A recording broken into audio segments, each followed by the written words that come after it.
In the Heart of the Word. Reflections by Father Joseph Mary, SCTJM, on the daily readings from the Holy Mass, Monday of the second week of Advent.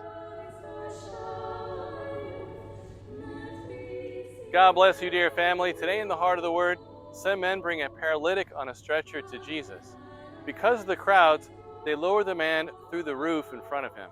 Seeing their faith, Jesus says to the paralytic, "Your sins are forgiven."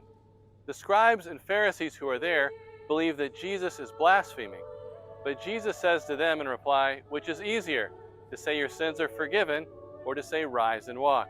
But that you may know that the Son of Man has authority to forgive sins, Jesus says to the paralytic, I say to you, rise, pick up your mat, and go home. In today's gospel, Jesus shows us that his authority is love and truth.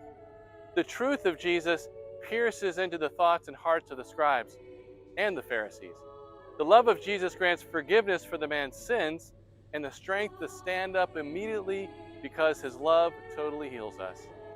My brothers and sisters, Jesus has come to free us from the bondage of sin, which wounds the whole human person. Are we willing to allow ourselves to be freed?